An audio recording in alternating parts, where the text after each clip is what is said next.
கர்த்தருடைய பரிசுத்த நாமத்திற்கு ஸ்தோத்திரம் உண்டாவதாக. நான் ஒரு வசனத்தை வாசிக்கிறேன். மத்தேயு நற்செய்தியில் 26ஆம் அதிகாரம் 41 44 வரைக்கும் அந்த வசனத்தை வாசிக்கிறேன். கவனித்து கேளுங்கள். நீங்கள் சோதனைக்குட்படாதபடிக்கு விழித்திருந்து ஜெபம் பண்ணுங்கள். ஆவி உற்சாகம் உள்ளதுதான், மாம்சமோ பலவீனம் உள்ளது என்றார்.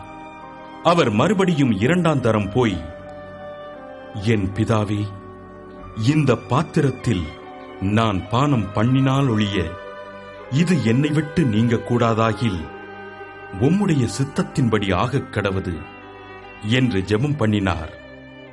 அவர் திரும்ப வந்தபோது அவர்கள் மறுபடியும் நித்திரை பண்ணுகிறதைக் கண்டார்.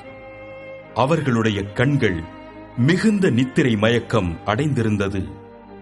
அவர் மறுபடியும் அவர்களை விட்டு போய் 3ஆம் தரமும் அந்த வார்த்தைகளையே சொல்லி ஜெபம் பண்ணினார்.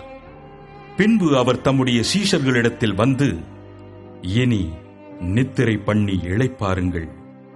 இதோ மனுஷகுமாரன் பாவிகளுடைய கைகளில் ஒப்புக் கொடுக்கப்படுகிற வேளை வந்தது. பிதாவுடைய சித்தம். அவர் இந்த உலகத்துல வந்தது, வாழ்ந்தது எல்லாமே பிதாவுடைய சித்தம்.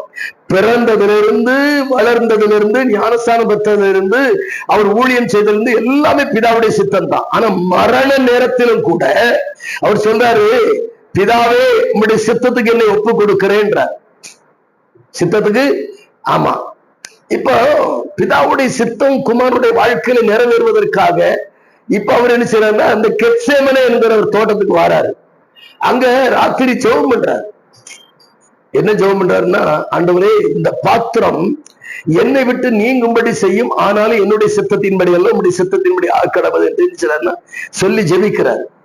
இதுல ஒரு பெரிய வருத்தம் என்ன அப்படின்னா, அவர் பாடுகளை அனுபவிப்பதிலே, பாடுகளை சகிப்பதிலே, பாடுபடுவதிலே, அடிக்கப்படுவதிலே அவருக்கு எந்த வருத்தமும் இல்லை. ஆனா பிதாவை விட்டு நம்மை பிரிக்க கூடாது. பிதா என்னை விட்டு பிரிந்து போகக்கூடாது. அதான் அவருக்கு பெரிய வருத்தம். பிதா என்னை விட்டு பிரிந்து போகாதபடி என்ன பாடுகள் வேணாலும் பாடுறேன், ஆனா பிதா என்னை விட்டு என்ன செய்யக்கூடாது, பிரியக்கூடாது. ஆனால் இங்கே உலகத்தாருடைய பாவங்கள் எல்லாம் இயேசு மேல வந்து விழும் பொழுது பாவத்தின் நிமித்தமாய் தேவனுடைய முகம் மறைக்கப்படுகிறது. மறைக்கப்படும் பொழுதுதான் சொல்றார், என் தேவனை, என் தேவனை, ஏன் என்னை கைவிட்டீர் என்று அவர் கதறுகிறார். பாடுகளை கண்டு கதறவில்லை, தேவனுடைய உறவு நம்மளை விட்டு போய்விட்டதே, பிரிந்து விட்டது என்கிறார், கதறுகிறார். அப்ப பிதாவுடைய சித்தம் என்ன? பிதாவுடைய சித்தம் செய்வதில் இயேசு கிறிஸ்து எவ்வளவு கருத்தாய் கவனமாய் இருந்தார். கவனித்து பாருங்க. இந்த வாழ்க்கை இருக்கு பாத்தீங்களா, இந்த வாழ்க்கை தேவன் நமக்கு கொடுத்த ஒரு பெரிய வாக்கியம். இந்த உலக வாழ்க்கைக்காக நம்ம உண்டாக்கப்படலை, நித்திய ஜீவனை சுதந்திரிப்பதற்காகத்தான் நம்ம உண்டாக்கப்பட்டிருக்கிறோம். ஆனவனாலே பிதாவுடைய சித்தம் சித்தம் சித்தம் சித்தம் சித்தம் ஓடணும். நம்முடைய வாழ்க்கையில அப்படி செய்யறோமா? ஏசு அப்படி செய்தார்ல, பவுல் அப்படி செய்தார்ல.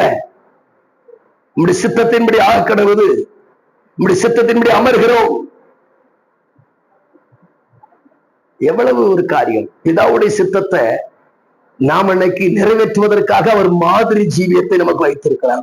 ஒரு மாதிரி ஜீவியத்தை நமக்கு வைத்திருக்கிறார். அந்த மாதிரி ஜீவியத்தை நம்ம பயணிக்கணும். நாம தெரிஞ்சோ தெரியாமலோ ஏதோ ஒரு தவறு செய்தா கூட, ஆண்டவரே இது உங்களுடைய சித்தமா சித்தம் இல்லையா அப்படின்னு கொஞ்சம் உட்கார்ந்து கேட்கணுங்க.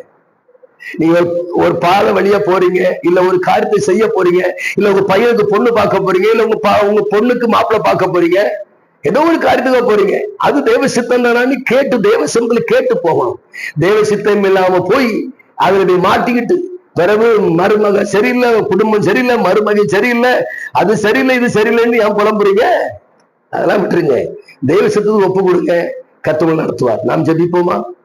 மகா பரிசுத்தமும் கிருபையும் இரக்கம் நிறைந்த அன்பு பிதாவே, உம்முடைய பரிசுத்த பிள்ளையாகி இயேசு கிறிஸ்து உம்முடைய சித்தத்தை செய்து நிறைவேற்றினது போல நாங்களும் உம்முடைய சித்தத்தை செய்து நிறைவேற்ற எங்களுக்கு அனுக்கிரகம் பண்ணுவீராக. உம்முடைய கரம் வந்து அமரட்டும், காரியங்கள் கைகூடி வரட்டும். பொறுப்படுங்க, ஆசீர்வதிங்க, பெரிய காரியம் செய்யுங்க. நன்மை கிருபை தோட்டு இயேசுவின் நாமத்தில் பிதாவே, ஆமேன், ஆமேன். God bless you.